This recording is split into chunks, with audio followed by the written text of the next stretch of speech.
அனைவருக்கும் வணக்கம். போட்டித் தேர்வு எழுத போகும் அனைத்து நண்பர்களுக்கும் என்னுடைய வாழ்த்துக்கள். நம்ம ஒவ்வொரு இலக்கண 10ஆம் வகுப்பு புத்தகம் இலக்கண பகுதியெல்லாம் நாம் பார்த்துக்கிட்டு வரோம். அந்த வரிசையில் பிஜிடிஆர்பி சம்மந்தமான வினாக்களும் நாம் பார்த்துக்கிட்டு வர்றோம்.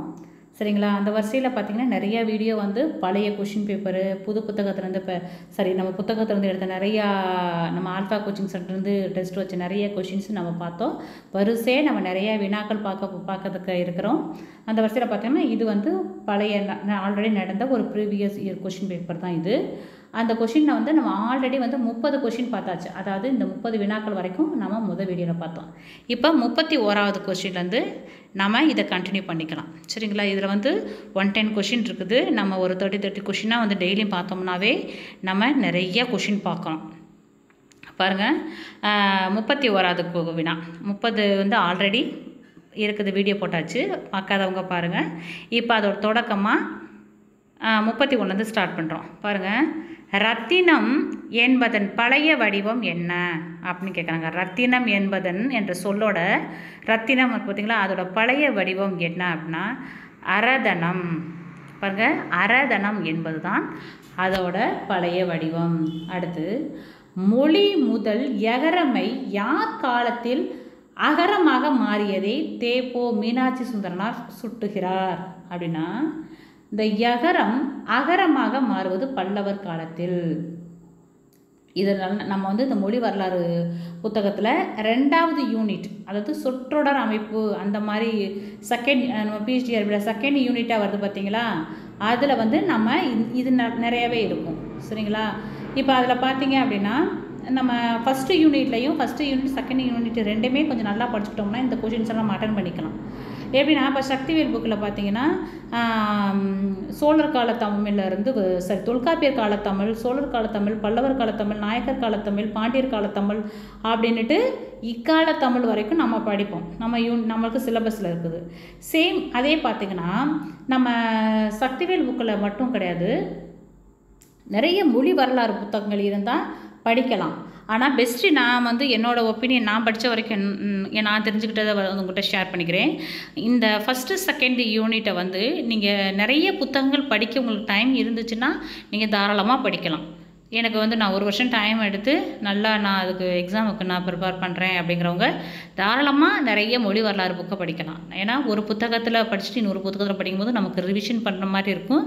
ப்ளஸ் ஒரு சில வார்த்தைகள் ஆட் பண்ணியிருப்பாங்க, ஒரு புது இன்ஃபர்மேஷனை நம்ம கேதர் பண்ண மாதிரி இருக்கும். இன்கேஸ் எனக்கு ரொம்ப ஷார்ட் டைமாக இருக்குது, என்னால் இந்த டைமுக்குள்ளே நான் சிலபஸ்லாம் முடிக்கணும் அப்படின்னு நினைக்கிறவங்களுக்கு ஒரு சின்ன இது சொல்கிறேன். யூனிட் 1, 2 நீங்கள் கவர் பண்ணணும் அப்படின்னு நினச்சிங்கன்னா சக்திவேல் புக்கு, சக்திவேல் புக்கு தமிழ் மொழி வரலாறுன்னு ஒரு புக்கு இருக்கும். சரிங்களா? அது டிஆர்பி போர்டே நமக்கு ரெஃபர் பண்ணியிருக்காங்க. நான் ஆல்ரெடி நிறைய வீடியோவில் சொல்லியிருக்கேன். அந்த புத்தகத்தை வாங்கி நீங்கள் படிச்சுக்கிறது ரொம்ப நல்லது. இன்னொன்று, சக்திவேல் புக்கு படிக்க ரொம்ப அருமையாக இருக்கும். ஃபஸ்ட் டைம் படிக்கும்போதும் கொஞ்சம் மேக்ஸ் ஃபார்முலா மாதிரி இருக்கும். சரிங்களா? அதுவே நீங்கள் அகெயின் நீங்கள் மறுபடியும் படிக்கும்போதும் உங்களுக்கு சில நேரம் தூங்கும்போதும் கூட, எனக்கு தூங்கும்போது போர் அடிக்கிற மாதிரி வரும்ல, அந்த டைமில் நம்ம ஏதாவது ஒரு கதை புக்கு படிக்கலாம், ஒரு பாட்டு கேட்கலாம்னு தோணும் பார்த்தீங்களா, அந்த மாதிரி சக்திவேல் புக்கு படிக்கலாம்னு நமக்கு தோணும். இது எப்படி சொல்கிறது, ஒரு ஓவராக சொல்கிறதுன்னு நினச்சிக்காதீங்க.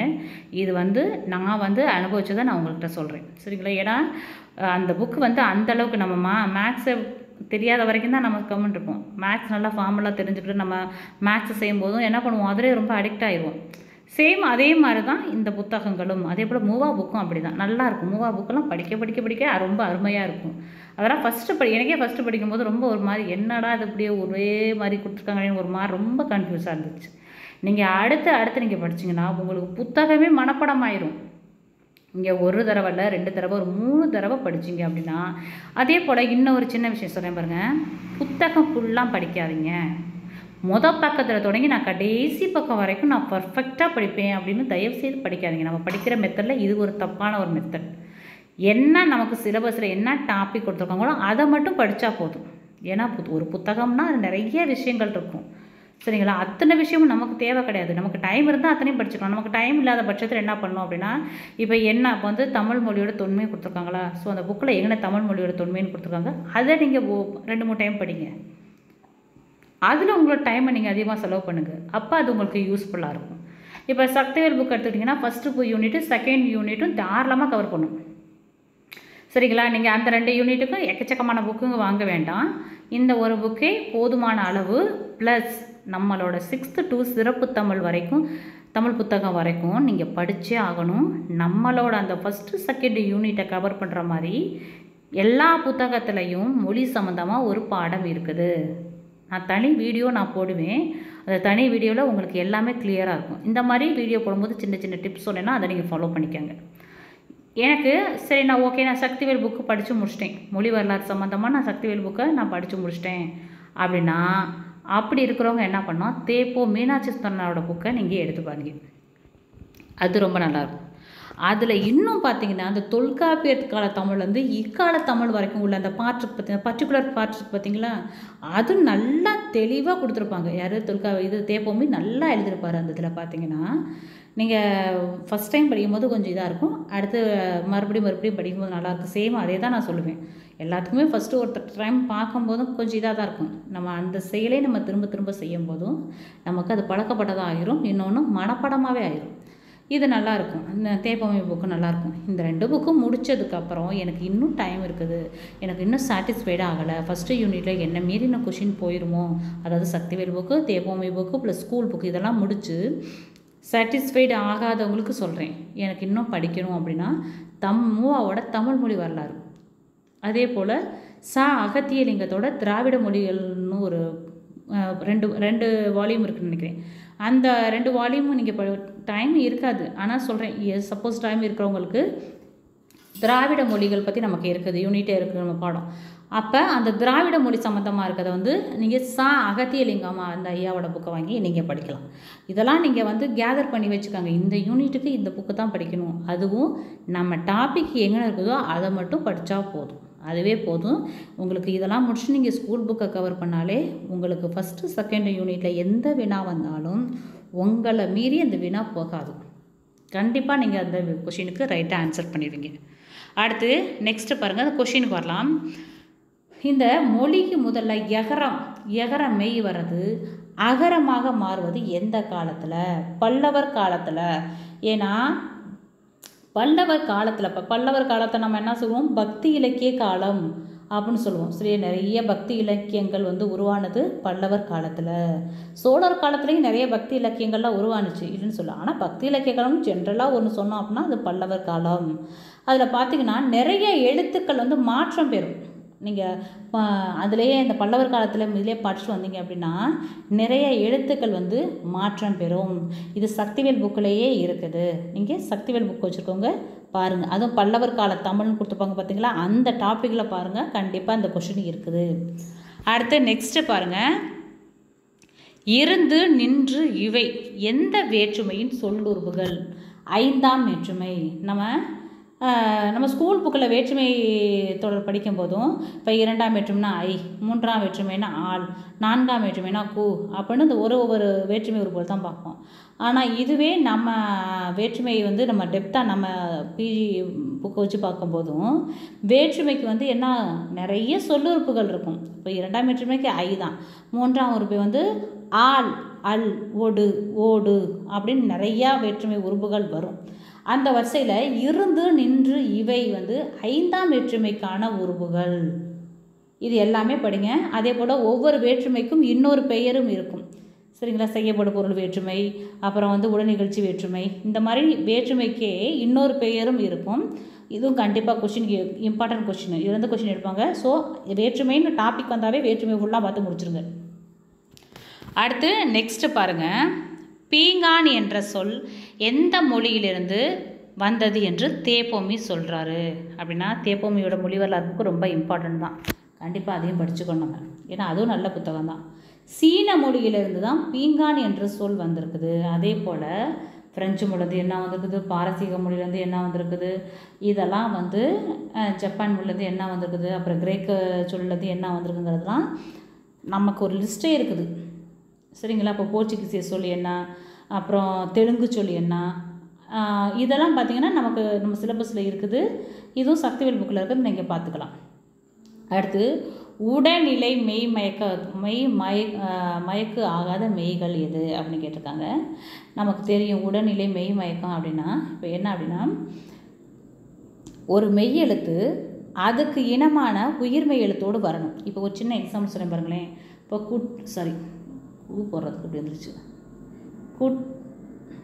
குற்றம், இந்த இரு வந்திருக்கா, இதுக்கு சொந்தமான உயிர்மெய் எழுத்து இந்த ரா வந்திருக்கா. இப்போ ஆக்சுவலி இதே மாதிரி தான் வரணும். அதாவது இந்த எந்த எழுத்து மெய் எழுத்து கொடுத்துருக்காங்களோ இந்த மெய் எழுத்துக்கு உடனான ஒரு உயிர்மெய் எழுத்து வரணும். இப்போ சட்டம் இதை பண்ணிக்கலாம் பாருங்கள். சட்டம் அப்படின்னு வந்திருக்கு. ச இட்ட இம் சட்டம். இப்போ இட்டு வந்திருக்கு, அதுக்கு இனமான உயிர்மெய் எழுத்தான டா வந்திருக்குது. இப்போ சத்தம் அப்படின்னா இத்து வந்திருக்கும், தாவும் வரும். அப்போ இத்து தா அதுக்கு இனமான எழுத்துக்கள் வரும். ஆனால் இந்த இரு எள்ளுக்கு மட்டும் எங்கனையாவது இந்த இரு வர்ற இடத்துல இந்த துணை எழுத்து வருமா? வராது. அதே போல் இந்த இள்ளு வரக்கூடிய இடத்துல இந்த ழகரம் வருமா, சிறப்பு ழகரம் வருமா? எங்கேயுமே வராது. தமிழ்லேயே கிடையாது, கடல்லையே கிடையாதுங்கிற மாதிரி தமிழ்லையே கிடையாது. ஸோ இந்த 2 எழுத்தும் வரக்கூடிய இடத்துல வேறு ஒரு வார்த்தை தான் வரும், வேறு ஒரு எழுத்து தான் வரும். சரிங்களா? வார்த்தை கூட சொல்லக்கூடாது. இப்போ இந்த இரு வரக்கூடிய இடத்துல இப்போ என்ன இன்னொரு எழுத்து வரும். சரிங்களா? அதுக்கு சம்மந்தமே இல்லாத ஒரு எழுத்து வரும். அதே போல் இந்த இள்ளு வரக்கூடிய இடத்துல அதே போல் அதுக்கு சம்மந்தமான இன்னும் ஒரு மெய் எழுத்து வரலாம். இன்னொரு மெய் எழுத்தோ உயிர்மெய் எழுத்தோ வரலாம் அப்படிங்கிறாங்க. இப்போ சின்ன எக்ஸாம்பிள் சொன்ன பாருங்க. வாழ்க்கை அப்படின்னா இந்த மெய் லகர சிறப்பு லகர மெய் வர இடத்துல அதுக்கு சம்மந்தமே இல்லாமல் ககர மெய் வந்திருக்கு பாருங்கள். சரிங்களா? சேம் இதே மாதிரி தான். அதனால தான் இதை உடல்நிலை மெய் மயக்கத்துக்கு ஆகாத மெய்கள் அப்படின்னு சொல்கிறாங்க. இப்போ இந்த கொஷின் சொல்லும் போதே இன்னொரு இதுவும் சொல்கிறேன் பாருங்கள். இந்த இன்னொரு வினா ஒன்று வரும். எதுனா உடம்படும் மெய் அப்படின்னு கேட்பாங்க. சரிங்களா? உடம்படும் மெய்னா ஈயும் இவ்வும். சரிங்களா? ஈயும் இவ்வும் தான் உடம்படுமை. இரண்டும் ஒரே மாதிரி இருக்கிறதுனால உங்களுக்கு சொன்னேன். அடுத்து நெக்ஸ்ட் கொஸ்டின் பாருங்கள். படு பெரு இவையெல்லாம் என்னன்னு கேட்டாங்க. துணை வினைகள் நம்ம ஸ்கூல் புக்கிலே கொடுத்துருக்குறாங்க. துணை வினைகள்லாம் என்னங்கிறத நமக்கு ஸ்கூல் புக்கிலே கொடுத்துருக்குறாங்க. அதனால் நம்ம தயவுசெய்து எதையுமே ஸ்கிப் பண்ணாதீங்க, எல்லாமே பாருங்கள். செய்வினைனா என்ன, செய்யப்பட்ட வினைனா என்ன, பிற வினைனா என்ன, துணை வினைனா என்ன அப்படிங்கிறத நம்ம ஸ்கூல் புக்கிலே கொடுத்துருக்காங்க, பாருங்கள். அடுத்து நெக்ஸ்ட்டு பாருங்கள். ஏன்னா ஒவ்வொன்றே எக்ஸ்பிளைன் பண்ணிக்கிட்டே இருந்தோம் அப்படின்னா நமக்கு டைம் ஆகும். ஒரு 30 கொஷின் கூட பார்க்க முடியாது. அதனால தான் உங்களுக்கு தெரியக்கூடிய டாப்பிக்கெலாம் நான் விட்டுட்டு நான் அடுத்து போகிறேன். பாருங்கள். நடந்து, செலுத்து இவை எவ்வகை சொல் அப்படிங்கிறாங்க. இப்போ பாருங்கள். இந்த நடத்து செலுத்து இல்லை நட செல், இதை ஃபஸ்ட்டு நட செல் எடுத்துக்கலாம், வேறு சொல் எடுத்துக்கலாம். இப்போ நட அப்படின்னா நான் நடந்து போகிறத குறிக்கலாம். சரிங்களா? நான் நடக்கிறேன், நான் நடந்து தான் போவேன் அப்படின்னு சொல்லலாம். இப்போ செல் என்பது நம்மளை சொல்ல முடியாது. நான் செல்லுவேன் அப்படின்னு, நான் போவேன் அப்படின்னு சொல்லலாம். இப்போ செல் என்பது முன்னிலையை குறிக்கிறதா இருக்கும். நல்லா கவனிச்சு பாருங்கள். நட என்பது நான் நடத்தல், நான் நடந்து போகிறத தன்வினையே சொல்லுது. செல் என்பது நமக்கு முன்னாடி உள்ள ஒருத்தரை போ அப்படின்னு சொல்கிறதா இருக்குது. அப்போ இது என்னது? தன்வினை பிறவினை. என்னது? தன்வினை பிறவினை. First option. இங்கே ஆன்சர் கீழே கொடுத்தாங்க பாருங்கள். அடுத்து தேப்போமி கூற்றுப்படி யூதர் என்னும் சொல் எந்த மொழி சொல்லிலிருந்து தமிழுக்கு வந்தது அப்படின்னு பார்த்தீங்கன்னா ஹீப்ரு மொழி. இந்த தேப்போமியில் வந்து புக்கில் தான், மொழி வரலாறு புக்கில் தான் இந்த மாதிரி இதெல்லாம் நிறையா இருக்கும். ஸோ நீங்கள் இந்த மாதிரி டாபிக் வந்து இப்போ எந்த மொழி சொல்லேருந்து வந்துச்சு அப்படின்னு நம்ம படிக்கிறோம் பார்த்தீங்களா, இதெல்லாம் நீங்கள் தேப்போமி புக்கிலையும் பார்க்கலாம். பார்த்துட்டு நீங்கள் சக்திவேல் புக்கில் பார்க்கலாம், தப்பு ஒன்றும் கிடையாது. இது பாருங்கள் எந்த இதுலேருந்து வந்துச்சு அப்படின்னா ஹீப்ரு மொழியிலேருந்து வந்துச்சு. எது? யூதருங்கிற வார்த்தை நமக்கு எதுக்கு பயன்படுத்துவாங்க? கிறிஸ்துவத்தில் பயன்படுத்துவாங்க. இயேசுவை கூட சொல்லுவாங்கள்ல, நீ தான் யூதருக்குள்ள தலைவனோ அப்படின்னு கூட சொல்லுவாங்க பார்த்தீங்களா. ஸோ அந்த யூதர் என்ற வார்த்தை எதிலிருந்து வந்துச்சு அப்படின்னா ஹீப்ரு மொழியில் இருந்து வந்தது. அடுத்து மராட்டிய ஆட்சியாளர்கள் சரபோஜி உருவாக்கிய நூலகத்தின் பெயர் என்ன அப்படின்னு சொல்கிறாங்க. இந்த சரபோஜி மன்னர் இருக்கார் பார்த்தீங்களா, சிவாஜின்னு சொல்லுவோம் பார்த்தீங்களா, சத்ரபதி சிவாஜி. அந்த சிவாஜி வந்து என்ன பண்ணுறாரு அப்படின்னா, நம்ம தஞ்சையில் இருக்க சரஸ்வதி மகால் நூலகம் அவரால் அமைக்கப்பட்டது தான். சரிங்களா? அவர் வந்து ஒரு மராட்டிய மன்னன், சரபோஜி அப்படின்னு சொல்கிறோம் பார்த்தீங்களா, அந்த வீர சிவாஜின்னு சொல்கிறோம் பார்த்தீங்களா அவங்க. அடுத்து இவர் வந்து சரபோஜி மன்னர் அப்படிங்கோம்ல, நம்ம சரஸ்வதி மகால் நூலகம். அடுத்து இழு இசு, இந்த லகரம் சகரமாக மாறுதல் எந்த பகுதி தமிழில் நிகழ்கிறது அப்படிங்கிறாங்க. இது பார்த்தீங்கன்னா இது ஒரு இம்பார்ட்டன்ட் டாபிக் தான். சரிங்களா? அப்போ பாருங்கள், 1 2வது பாடத்துலேயே எத்தனை கொஷின் கேட்டிருக்காங்க. இது வந்து ப்ரீவியஸ் இயர் கொஷின் பேப்பர், ஒரு 5 இயர்ஸ் கொஷின் பேப்பரில் இது வந்து அந்த 5 வருஷ கொஷின் பேப்பரில் 1 வருஷம் கொஷின் பேப்பர் தான் நம்ம பார்த்துட்டு வர்றோம். சரிங்களா? 1 2வது பாடத்தில் எத்தனை கொஷின் கேட்டிருக்காங்க பாருங்கள். இப்போ நம்ம மேற்கு கிளைமொழி, இந்த கிளை மொழிகள்லாம் படிப்போம். சரிங்களா? கிளைமொழி நம்ம சக்திவேல் புக்கில் நல்லாவே கொடுத்துருப்பாங்க, நல்லா தெளிவாகவே கொடுத்துருப்பாங்க. அப்போ மேற்கு கிளைமொழி, கிழக்கு கிளைமொழி, தெற்கு கிளைமொழி, வடக்கு கிளைமொழின்னு நம்ம கிளைமொழிகள் படிப்போம். அதில் மேற்கு கிளைமொழினா என்ன? இப்போ நம்மளோட கொங்கு நாடுகள் எல்லாமே பார்த்திங்க அப்படின்னா கொங்கு மண்டலம்னு சொல்லுவோம் பார்த்தீங்களா, ஈரோடு, கோயம்புத்தூர், அப்புறம் அங்கே தூத்துக்குடி, எங்கள் திருநெல்வேலி, கன்னியாகுமரி, இந்த இவங்களை எல்லாமே நம்ம என்ன சொல்லுவோம்? கொங்கு நாட்டு மக்கள், கொங்கு நில மக்கள்னு சொல்லுவோம். இவங்களை எல்லாமே மேற்கு கிளைமொழியில் வருவாங்க. இப்போ தெற்கு கிளைமொழி அப்படின்னா என்ன அப்படின்னா, இப்போ மதுரை, ராமேஸ்வரம், ராமநாதபுரம், அப்படி அந்த பக்கத்து அந்த சரௌண்டிங்கில் வர்றவங்க எல்லாமே தெற்கு கிளைமொழி மக்கள். இப்போ வடக்கு கிளைமொழினா என்னது? சென்னையை சார்ந்து உள்ள மாவட்டங்களை குறிக்கும். சரிங்களா? இப்போ கிழக்கு கிளைமொழினா என்னதுன்னா டெல்டா பகுதி, இப்போ திருச்சி, தஞ்சாவூர், அங்கிட்டு புதுக்கோட்டை வரைக்குமே வரும். புதுக்கோட்டை, திருச்சி, தஞ்சாவூர், அப்புறம் கும்பகோணம், அப்புறம் நாகப்பட்டினம், அப்படியே இந்த டெல்டா பகுதிகளில் வருது பார்த்தீங்களா, அதை வந்து என்ன சொல்லுவோம் அப்படின்னா கிழக்கு கிளைமொழின்னு சொல்லுவோம். இந்த டெல்டா பகுதியில் இருக்க மண்டலத்தை என்ன சொல்லுவோம்? ஸோ இது புனல் நாடு அப்படின்னு சொல்லுவோம். இது இந்த ஒவ்வொன்றுக்கும் நாடுங்கிற பெயரில் கூட பெயர்கள் வரும். இந்த கிளைமொழி டாபிக் ரொம்ப இம்பார்ட்டன்ட் டாபிக். அது வந்து ஒரு கொஸ்டின் கேட்டுறாங்க பாருங்கள். இப்போ இந்த இழு இசு அப்படிங்கிறது இந்த லகரம் சகரமாக மாறது எதுன்னு கேட்டேன். இப்போ நான் என்ன சொன்னேன்?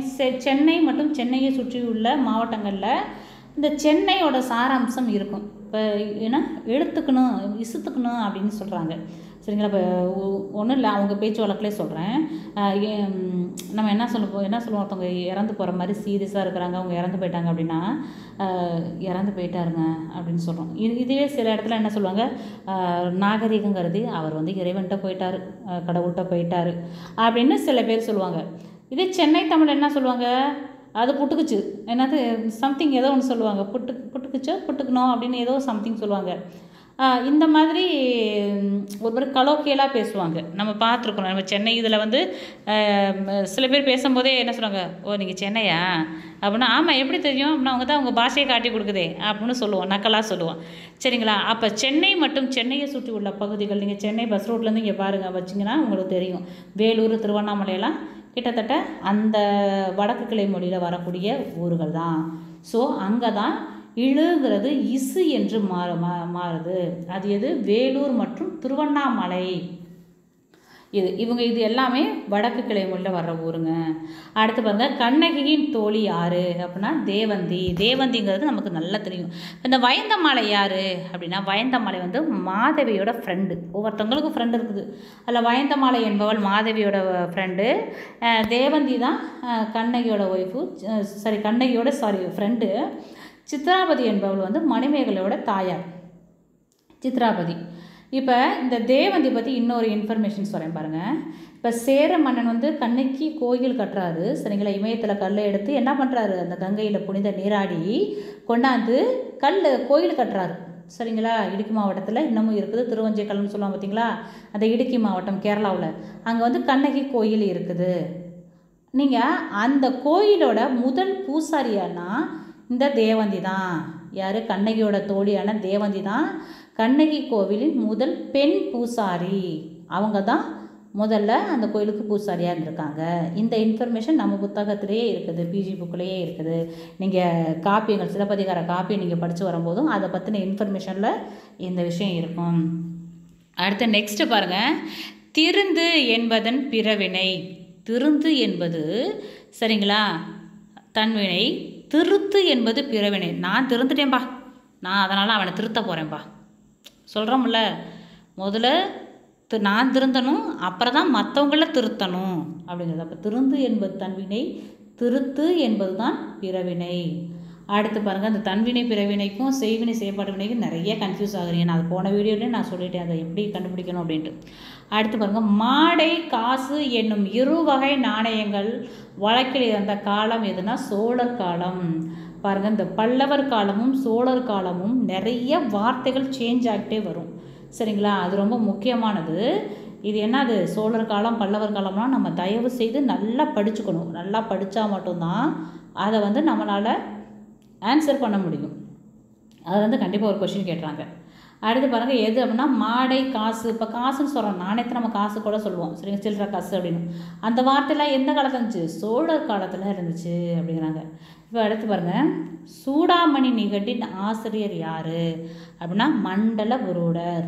மண்டலபுரூடர் தான் சூடாமணி நிகண்டின் ஆசிரியர். நிகண்டுனா என்னன்னு தெரியும் நமக்கு, அகராதி, டிக்ஷனரி அப்படிங்கிறது தெரியும். இந்த நிகண்டு என்ற சொல்லை முதலில் பயன்படுத்தியவர்கள் யார் அப்படின்னு ஒரு கொஷின் வந்துச்சுன்னா அதுக்கு சமண முனிவர்கள். அவர்கள் தான் ஃபஸ்ட்டு என்ன பண்ணுறாங்க, நிகண்டுங்கிற பேரில் ஆல்பபெட் வைஸாக வார்த்தைகளை அடுக்கியவர்கள். இந்த நிகண்டுக்கு முன்னோடி சமண முனிவர்கள் தான், அதை நோட் பண்ணிக்கோங்க. இப்போ பாருங்கள், அதிவீரராம பாண்டியர்னா நருந்தொகை, அதாவது இப்போ வெற்றி வேக்கை நூல் இருக்குது பார்த்தீங்களா, அறநூல், அது எழுதினவர். அப்புறம் இது புறநானூறு பாட்டும் எழுதியிருக்கிறாரு, சரிங்களா.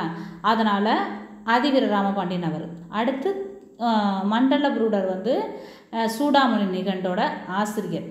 உங்களுக்கு ஒரு சின்ன ஒரு ஹோம்ஒர்க் கொஸ்டின், தோளாமொழி தேவர் எந்த நூலின் ஆசிரியர் அப்படின்னு இந்த வீடியோ பார்த்துட்டு நீங்கள் கமெண்டில் நீங்கள் எந்த இதுன்னு ஆன்சர் பண்ணுங்கள். உங்களுக்கான சின்ன ஒரு ஹோம்ஒர்க் கொஸ்டின். நெக்ஸ்ட்டு பாருங்கள், பொறுத்துக்க கொடுத்துருக்குறாங்க. நான் அப்படியே சொல்லிடுறேன், ஆன்சரோடே சொல்லிடுறேன். இதில் பாருங்கள், வேற்றுமை தொகை, வினைத்தொகை, பண்பு தொகை, ஓமை தொகை அப்படின்னு கொடுத்துருக்காங்க. இங்கே கருங்குழல், பாடம் படித்தான், கயல்விழி, கொல்லியானைன்னு கொடுத்துருக்காங்க. இப்போ ஆன்சரோட கொஷின் வித் ஆன்சர் சொல்லிடுறேன். வேற்றுமை தொகை என்னன்னா பாடம் படித்தான், பாடத்தை படித்தான், ஐ என்ற இரண்டாம் வேற்றுமை சொல்லானது அங்கு தொக்கி நிற்கிறது, மறைஞ்சு நிற்குது. வினை தொகை கொல் யானை, நம்ம படித்தோம், கொல் யானை அப்படிங்கிறது படித்தோம்.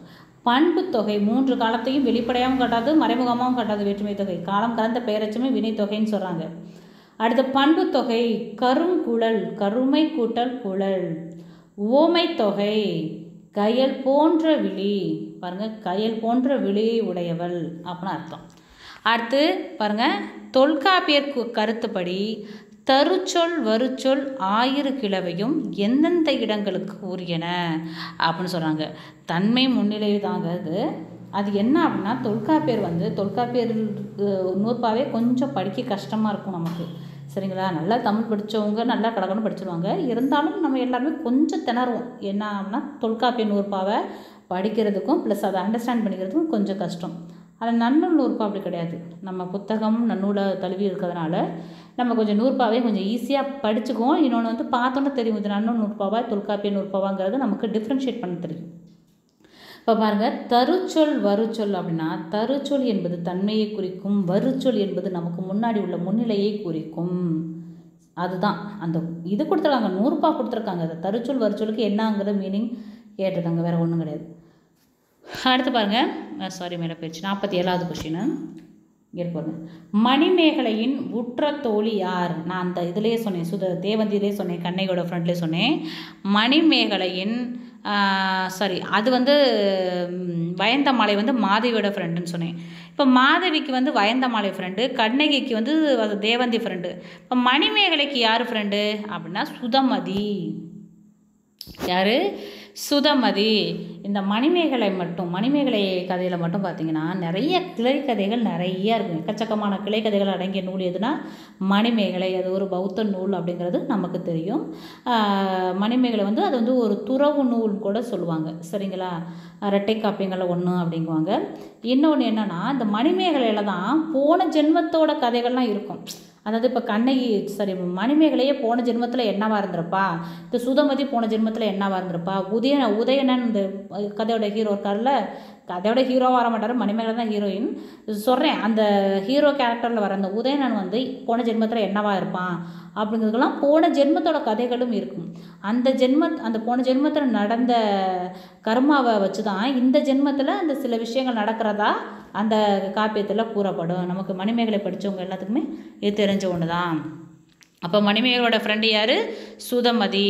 அடுத்து, மண்ணில் நல்ல வண்ணம் வாழலாம் என்று பாடியவர் சம்பந்தர். திருஞான சம்பந்தர் தான் என்ன சொல்கிறாரு, இந்த மண்ணில் நம்ம நல்லா வாழலாம்பா, நம்ம சீக்கிரமாக வேலை கிடச்சி, ஏதோ திருஞான சம்பந்தரோட புண்ணியத்தால் ஒரு நல்ல ஒரு வேலை கிடச்சி நம்ம நல்ல மண்ணில் வாழலாம் அப்படின்னு சொல்கிறாரு. அப்பப்போ கொஞ்சம் பாசிட்டிவாக பேசிக்கிறது நல்லது. அடுத்து பாருங்கள், கனிக்கண்ணன் யாருடைய சீடர் அப்படின்னு. கனிக்கண்ணன் போகிறான் காமரும் பூங்கச்சி மணிவண்ணா அப்படின்னு பாடியவர் யார்? திருமழிசை ஆழ்வார். இந்த கனிக்கண்ணனோட கூடவே இருக்கிறவர் யார் அப்படின்னா சீடர். அவர் கூடவே இருக்கிறதுனால ஃப்ரெண்டு கிடையாது, சீடர்.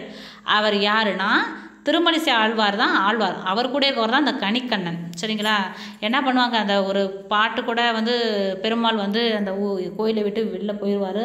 அப்போ கூட அந்த அரசன் என்ன பண்ணுவார், ஐயோ தெய்வமே விட்டு போயிடுச்சே அப்படின்னு சொல்லிட்டு என்ன பண்ணார், போன கனிக்கண்ணனை இந்த திருமழிசை ஆழ்வாரும் கனிக்கண்ணனும் அந்த ஊரை விட்டு போயிடுவாங்க. அப்போ என்ன பண்ணுவாங்க, அந்த மன்னன் போய் கூட்டிகிட்டு வருவான் 2 பேர்த்தையும். மன்னிப்பு கேட்டீங்கன்னா மன்னிச்சிருங்க, நீங்கள் போனதால தெய்வமே போயிடுச்சு அப்படின்ட்டு கூட்டிகிட்டு வருவார். அப்போ என்ன பண்ணுவாங்க, திருப்பி அதே மாதிரி ஒரு கனிக்கண்ணன் வந்தான் அப்படிங்கிற மாதிரி ஒரு பாட்டு ஒன்று வரும். சரிங்களா? கிட்டத்தட்ட பார்த்திங்கன்னா நம்ம திருவிளையாடல் புராணத்தில் இடைக்காடனாருக்கும் யார் குசேல பாண்டியனுக்கும் நடக்கிற சேம் அதே இன்சிடெண்ட் தான் இங்கேயும் நடக்கும்.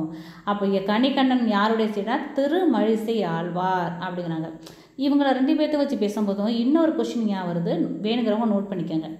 இப்போ சேம் அந்த ஆப்ஷன் கூட இருக்குது பாருங்கள், நம்மாழ்வார். அதாவது கடவுளை வணங்காமல் நம்மாழ்வாரையை தெய்வமாக வணங்கிய ஆழ்வார் யார் அப்படின்னு கேட்பாங்க. யாருன்னா மதுரை கவி ஆழ்வார் தான் தெய்வத்தை வணங்காமல் நம்மாழ்வாரையே தெய்வமாக வணங்குவார். சரிங்களா? அதனாலேயே அவர் என்ன பண்ணுவாங்க, இவர் தெய்வத்தை வணங்கலை, நம்மாழ்வார் தானே வணங்குறாங்கன்னா ஆழ்வாரோட லிஸ்ட்லேருந்து இவர் இல்லை அப்படின்னு சில தரப்புகள் சொல்லுவாங்க. சரிங்களா? இதை நோட் பண்ணிக்கோங்க, தேவைங்கிறவங்க நோட் பண்ணிக்கலாம். அடுத்து வந்து இந்த திருப்பண ஆழ்வாரும் ஒரு முக்கியமான ஒருத்தர் தான். இவர் தான் வந்து அந்த காவேரி கரையோரத்தில் வந்து நின்று எப்போ பார்த்தாலும் பெருமாளை பற்றி பாடிக்கிட்டே இருப்பார். அப்போ என்ன பண்ணுவாங்க, அந்த பிராமணர்கள் வந்து அங்கே சுவாமிக்கு வந்து அபிஷேகம் பண்ணத்துக்கு தண்ணி எடுத்து போங்க பார்த்தீங்களா? அப்போல்லாம் என்ன பண்ணுவாங்க, இவன் என்ன இப்போ பாடிக்கிட்டே இருக்கிறான், அதோட இவர் வந்து ஒரு தாழ்ந்த குலம் அப்படிங்கிற ஒரே ஒரு காரணத்துக்காக என்ன பண்ணுவாங்க, இவரை கோயிலுக்குள்ளே விடாமல் இதெல்லாம் பண்ணுவாங்க. இந்த கதையெல்லாம் இருக்கும் பார்த்தீங்களா? அப்புறம் என்ன பண்ணுவாங்க, கடவுளே வந்து இது பண்ணி இவரை வந்து என்ன பண்ணுவாங்க, பல்லக்கில் தூக்கிட்டு போய் ராஜமரியாதையோட கொண்டு போவாங்கங்கிற கதை இருக்குது. இப்படி ஒவ்வொரு ஆழ்வார்களுக்கும் தனித்தனி கதைகள் இருக்குது. அதே போல் இப்போ நம்மாழ்வார் எடுத்துக்கிட்டிங்க அப்படின்னா நம்மாழ்வார் வந்து சடகோபருங்கிற இன்னொரு பெயரோடு விளங்கக்கூடியவர். இப்போ கம்பர் எழுதிய சடகோபர் அந்தாதி என்பது யாரை பற்றியது அப்படின்னு கேட்டிங்கன்னா, சடகோபர் என்பது நம்மாழ்வார் வழங்கும் இன்னொரு பெயர். நம்மாழ்வார் பற்றி தான் அந்த அந்தாதி பாடிப்பார். யார்? கம்பர். இதெல்லாம் நோட் பண்ணிக்கோங்க. பெரிய ஆழ்வார் யார்? விஷ்ணு சித்தர் என்று எருப்பெயர் கொண்டவர் தான் பெரிய ஆழ்வார். ஆண்டாளோட வளர்ப்பு தந்தையாக விளங்குபவர். ஸோ இத்தனை இன்ஃபர்மேஷன் சொல்லிட்டேன், பார்த்துக்கோங்க. அடுத்து நெக்ஸ்ட்டு பாருங்கள், திருக்கடிகம், ஆசாரக்கோவை, களவழி 40, இனியவை 40 அப்படின்னு கொஷின் வந்திருக்குது. இது நூலாசிரியர். இதுக்கெல்லாம் நான் வந்து ஒரு சின்ன ஷார்ட்கட்டோடு சொல்கிறேன், உங்களுக்கு எப்போதுமே மறக்காது பாருங்கள். திருக்கடிகத்தின் ஆசிரியர் நல்லாதனார், ஆசாரக்கோவையின் ஆசிரியர் பெருவாயின் முள்ளியார், களவழி 40 ஆசிரியர் பொய்கையார், இனியவை 40 ஆசிரியர் பூதஞ்சேந்தனார். சரிங்களா? இதை எப்படி நீங்கள் மறக்காமல் கடைசி வரைக்கும் வச்சுக்கணும் அப்படின்னா, இந்த நூலாசிரியரை நான் கிட்டத்தட்ட ஒரு 8 வருஷத்துக்கு முன்னாடி எனக்கு ஒரு சார் ஒரு ஷார்ட்கட் சொல்லி கொடுத்தாரு. அது இப்போ வரைக்கும் எனக்கு மறக்கலை. சேம் அதே உங்களுக்கு சொல்லித்தரேன். இப்போ திருக்கடிகம் நல்லாதன்னா நல்லா திருக்கிறேன்பா, பொய்யா சொல்லிட்டு இருப்பாங்க பார்த்தீங்களா? என்னமோ இந்த ஏரோப்ளைனே கண்டுபிடிச்சது நான் தான், இந்த ட்ரெயினே வந்து நான் விசில் அடித்தா தான் மூவ் ஆகும் அப்படிலாம் சும்மா ரீல் அடிச்சு விடுவாங்க பார்த்தீங்களா? அவங்க என்ன சொல்லுவோம், ஒரு பேச்சுக்கு நல்லா திரிச்சு விட்றேன் பார்த்தியா, இப்போ உருட்டுங்கிறாங்கல்ல, அந்த மாதிரி நல்லா திரிக்கிறேன் பார்த்தியா அப்படின்னு சொல்லுவோம் பார்த்தீங்களா? அந்த மாதிரி ஷார்ட்கட் வச்சுக்கோங்க. இப்போ நல்லா அப்படின்னா நல்லாதனா, திரிக்கிறான் என்றால் திருக்கடிகம் அப்படின்னு வச்சுக்கோங்க. அடுத்து ஆசாரக்கோவை, இது பெருவாயின் முள்ளியார். ரொம்ப ஆச்சாரமாக இருக்குங்களே என்ன பண்ணணும் அப்படின்னா, பெரிய வாய் இருக்குது பார்த்தீங்களா? பெரிய வாய்னா பெரிய வாய் சைஸ் வச்சு சொல்லலை, இந்த எப்போ பார்த்தாலும் ரொம்ப ஆச்சாரமாக இருப்போம், நாங்கள் அப்படி இருப்போம் இப்படி இருப்போம் அப்படின்னு சில பேர் இந்த சீன் போடுவாங்க பார்த்தீங்களா, அவங்கள வந்து பெருவாயின்னு வச்சுக்கோங்க. அதிகமாக பேசுகிறதுனால அவங்கள வந்து என்ன பண்ணுவாங்க, அவங்க அந்த மாதிரி பெரிய வாய்கள் அதிகமாக பேசக்கூடிய வாய் உள்ளவங்க என்ன பண்ணுவாங்க, ரொம்ப ஆச்சாரமாக பேசுவாங்க, ரொம்ப ஆச்சாரமாக நடந்துக்கிற மாதிரி ஆக்ட் பண்ணுவாங்க அப்படின்னு கூட நமக்கு தகுந்த மாதிரி வச்சுக்கணுங்க. இது எதுவும் கிடையாது, யாரையும் குத்தி கட்டுறது கிடையாது, உங்களோட ஞாபகத்துக்காக வச்சுக்க சொல்கிறேன். ஏன்னா நம்ம எப்படி வச்சுக்கிட்டாலும் சரி ஒரு கொஷின் நமக்கு தேவை ஆன்சர் தான். அடுத்து களவழி 40 பொய்கையார். களவு அதாவது களவாடுறவங்க திருடுறவங்க பொய் தானே சொல்லுவாங்க, அவங்க உண்மையை சொல்லுவாங்க. அவங்க உண்மை சொன்னாங்கன்னா எப்படி திருட்டு தொழிலுக்கு வருவாங்க? களவாடுறவங்க திருடுறவங்க பொய் தான் சொல்லுவாங்க. அப்போ களவழி 40 பொய்கையார். இவங்கெல்லாம் நமக்கு வந்து பின்னாடி நம்மலாம் படிப்போம் அப்படின்னு தெரிஞ்சே பேர் வச்சுக்கிட்டாங்களோ என்னமோ தெரியல, ஆனால் எல்லாமே சூட்டபுளாக இருக்குது. அது வரைக்கும் அவங்க எல்லாத்துக்குமே தேங்க்ஸ் சொல்லணும். அடுத்து நெக்ஸ்ட்டு பாருங்கள், இனியவை 40 அப்படின்னா பூதஞ்சேந்தனார். நம்ம நிறையா இனிப்பா தின்னுக்கிட்டே வச்சுக்கோங்க, என்ன ஆயிடுவோம், பூதம் மாதிரி ஆயிடுவோம் ஞாபகம் வச்சுக்கோங்க. சரிங்களா, ஒரு சின்ன ஒரு இதுக்காக தான் சொன்னேன். வேணுங்கிறவங்க யூஸ் பண்ணிக்கோங்க, வேணாங்கிறவங்க அப்படி விட்டுட்டு போங்க.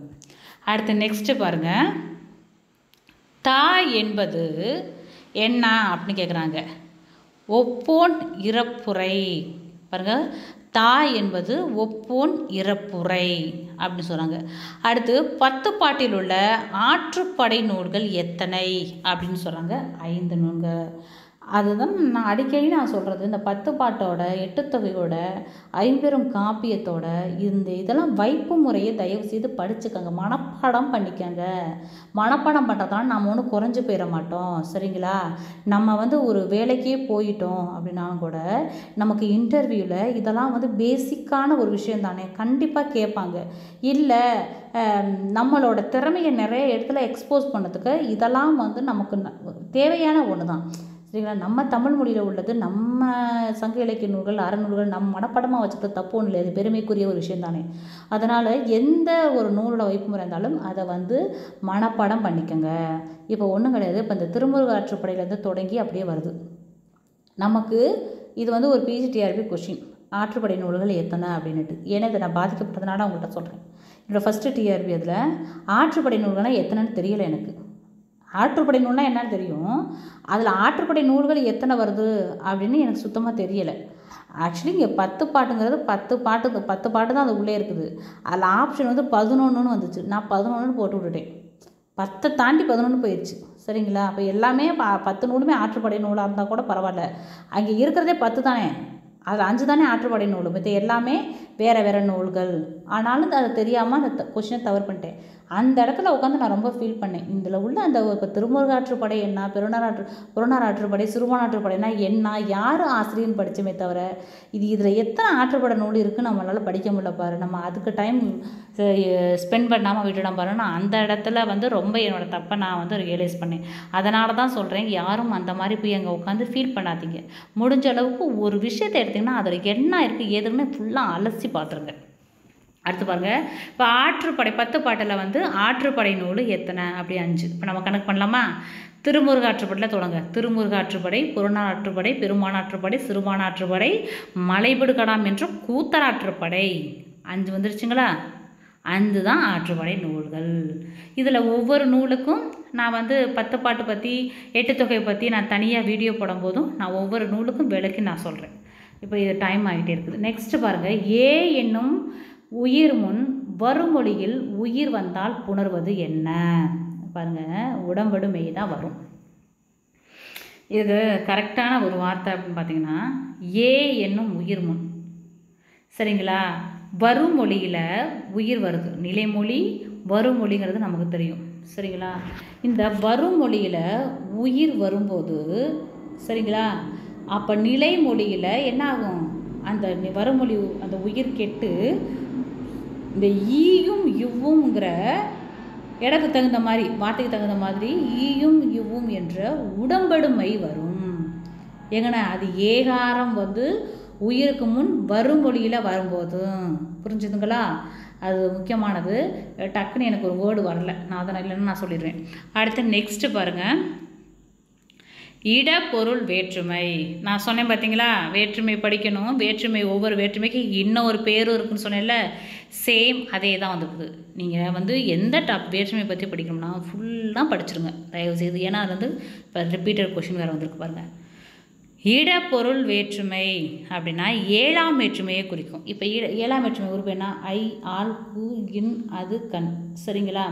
அப்போ கண் என்பது ஏழாம் வேற்றுமை உருபு. கண் மட்டும் வராது, இன்னும் மற்றதும் வரும். அந்த ஏழாம் வேற்றுமை உருபுக்கு என்ன இன்னொரு பெயர்? இடப்பொருள் வேற்றுமை. அதே போல் நான்காம் வேற்றுமைக்கு உடன் நிகழ்ச்சி வேற்றுமை. அப்புறம் இரண்டாம் வேற்றுமைக்கு இதுக்கு செய்யப்படும் பொருள் வேற்றுமை. இப்படின்னு ஒவ்வொருத்துக்கும் இன்னொரு பேர் வரும். அப்போ ஏழாம் வேற்றுமைக்கு என்னது? ஏழாம் வேற்றுமை இடப்பொருள் வேற்றுமை. அடுத்து நெக்ஸ்ட்டு பாருங்கள். இது இது கொடுத்துருக்குறாங்க. இதில் உங்களுக்கு ஒரு ஹோம்ஒர்க் வேறு கொடுத்தேன். அதனால் இந்த கொஷின் வேண்டாம். நீங்கள் ஹோம்ஒர்க்கை செய்யுங்க. நான் நெக்ஸ்ட் வீடியோவில் கண்டிப்பாக இதுக்கான ஆன்சரை 55 மட்டும் நான் ஹோல்ட் பண்ணி வைக்கிறேன். சரிங்களா? ஏன்னா இதில் வந்தோடனே உங்களுக்கு தோலாமொழி தவிர எந்த நூலோட ஆசிரியர்னு நான் சொன்னேன். இப்போ நான் சொல்லிவிட்டு இந்த இதை நான் பொறுத்துக்க சொல்லிட்டேன்னா உங்களுக்கு ஆன்சர் தெரிஞ்சு போயிடும். நான் அதனால் சொல்ல மாட்டேன். உங்களுக்கு கொடுத்த ஹோம்ஒர்க்கை நீங்கள் செஞ்சுட்டு வந்துடுங்க. சரிங்களா? நான் அடுத்த வீடியோ அடுத்த 30 கொஷின்ஸ் போடும்போதும் கண்டிப்பாக என்னது இந்த இதுக்கான ஆன்சரை நான் சொல்லுவேன். அடுத்த நெக்ஸ்ட் கொஷின் பாருங்கள். திருக்குறளில் 2 முறை இடம்பெற்றிருக்கும் அதிகார தலைப்பு என்ன? இது ரொம்ப முக்கியமானது. இது அடிக்கடி கேட்குறாங்க டிஎன்பிஎஸ்சி கொஷினில். என்னன்னு பார்த்தீங்கன்னா, நமக்கு 133 அதிகாரமும் 1330 குறட்பாக்களும் திருக்குறளில் இடம்பெற்றிருக்குங்கிறது நமக்கு தெரியும். இந்த 133 அதிகாரத்தில் ஒரு அதிகாரம் மட்டும் 2 முறை, அந்த அதிகார தலைப்பு மட்டும் 2 முறை வருது. அப்படின்னா அது என்னன்னா குறிப்பறிதல். அது மட்டும் 2 முறை வருது. 2 தலைப்பாக எடுத்துருக்குறாங்க. இது ரொம்ப முக்கியமான கொஷின். களவழி 40 போர் நிகழும் இடம் எது அப்படின்னா கழுமலம். பாருங்கள், களவழி போர் நடந்துச்சு பார்த்தீங்களா? அந்த இடம் எந்த இடம் அந்தன்னு கேட்குறாங்க. அது கழுமலம் அப்படின்னு சொல்கிறாங்க. சரிங்களா? களவழி போரோட கதையே பார்த்தீங்கன்னா ரொம்ப இன்ட்ரெஸ்டிங்கான கதை. அப்போ கதை சொன்னோம்னா அடுத்த கொஷின் பார்க்க முடியாது. அடுத்து நெக்ஸ்ட்டு பாருங்கள். நூலின் இயல்கள் தந்திரம் என்ற பெயரால் வழங்கும். பாருங்கள், திருமந்திரம் தான் தந்திரம் என்ற பெயரால் வழங்கும். நம்ம திருமந்திரம் திருமூலரோட இதுன்னு தெரியும். இவர் 10வது திருமுறையாக இவரோட நூலோட வைப்பு முறை இருக்குது. 10வது திருமுறை எழுதினவர் தான் திருமூலர். திருமந்திரம் அதை தந்திரம்னு சொல்லலாம். இதில் தான் இந்த அட்டமா சித்தி, அப்புறம் இந்த இதெல்லாம் எல்லாமே இந்த மந்திரம், இந்த ஸ்லோகம் இதெல்லாம் சொல்லுவாங்க பார்த்தீங்களா?